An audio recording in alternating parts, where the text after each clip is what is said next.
The government of the Gambia, in partnership with European Union, European Investment Bank, and World Bank Group, have inaugurated 225 to 233 kilowatt substation in Java, aimed at providing electricity to over 50 communities in Greater Banjul area.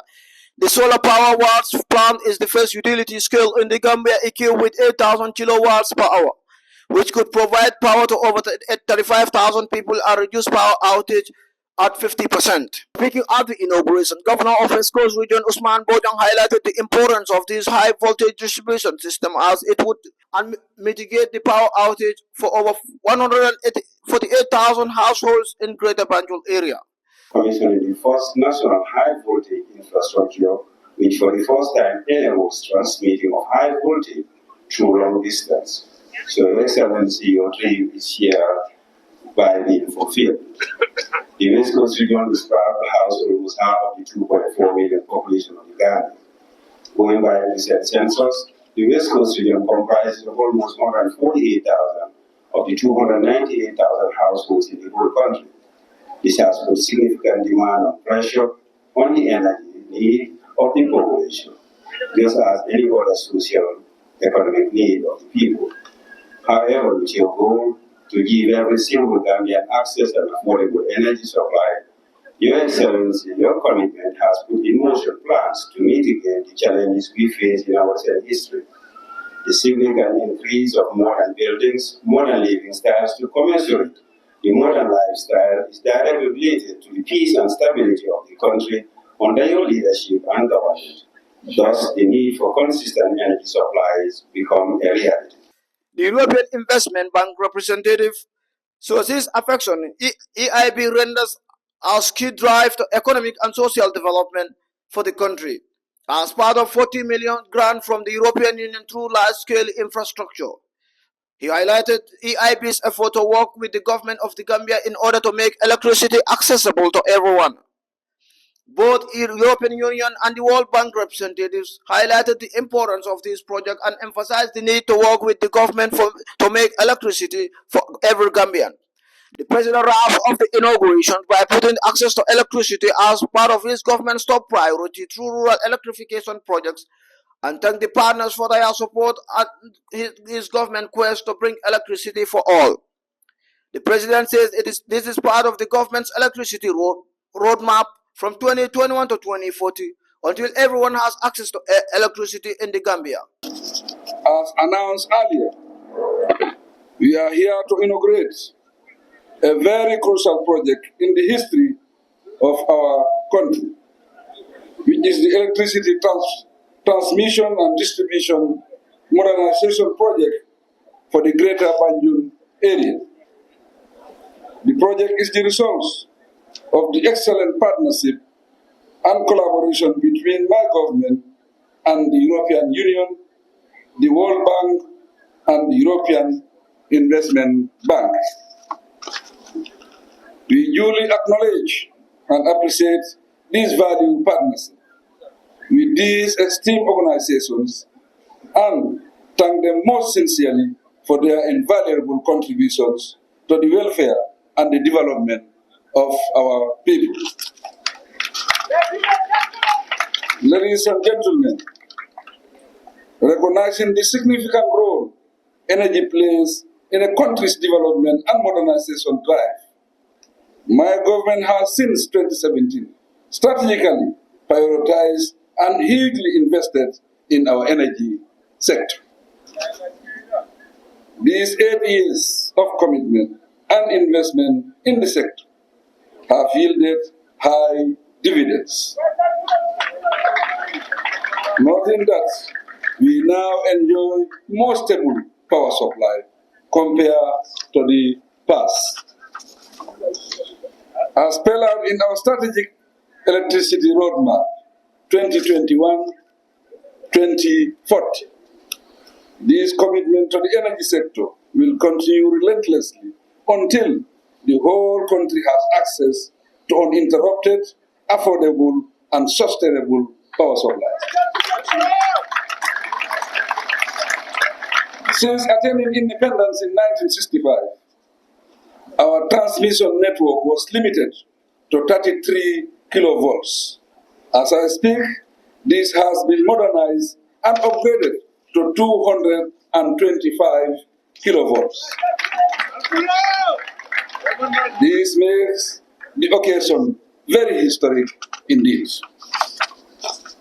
In the 60 years of Gambia's political history as a sovereign state, this is the first national high-voltage transmission line linked to a national control center as a SCADA system. For various reasons, this is worth celebrating. The project will transform the country's power supply system from an analog system to a digital system. It will also make the power supply system much more robust and resilient, thus enhancing efficient communications and operation of the network. As the project lays the foundation for a national electricity grid, it will facilitate as well efficient transmission of huge volumes of power from one end of the country to another. In view of the completion of this project, we now have to work on the eastern backbone to complete the national grid. Already, the feasibility study of this phase is now complete.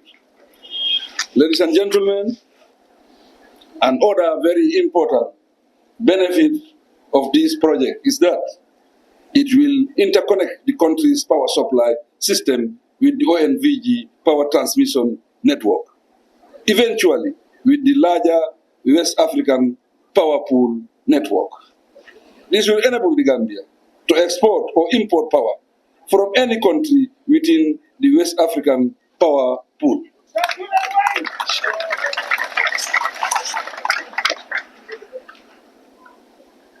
The advantage is that it will further improve the country's energy security system and create the opportunity to access the least costly power generation hubs within the ECOWAS sub-region.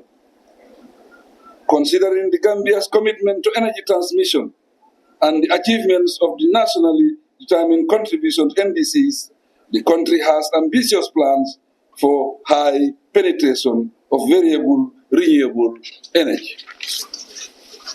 These ambitious renewable energy targets are achievable only with a robust and modernized national electricity grid, which this high voltage infrastructure can provide.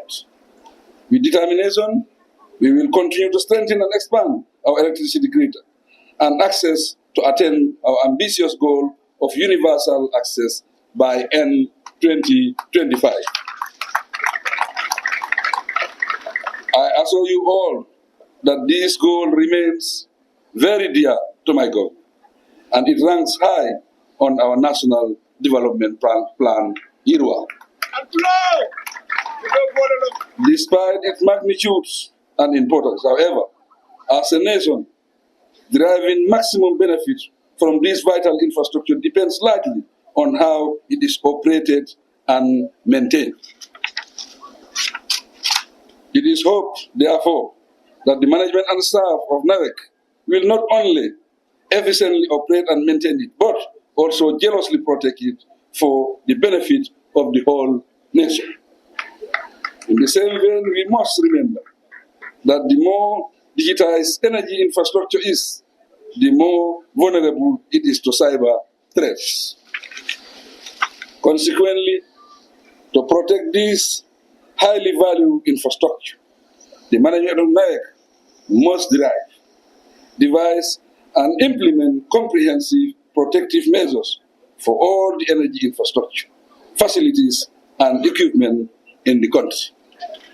Distinguished ladies and gentlemen, we are thankful to all the relevant stakeholders of the energy sector for their significant contributions towards the realization of these significant projects. In particular, we once again register deep gratitude to the European Union, the World Bank, and the European Investment Bank for providing the necessary financial resources for the project. Ladies and gentlemen, it is now my singular honor and privilege to inaugurate and officially declare open this 225 kilovolt transmission network and national control center. May God bless our efforts and protect us all.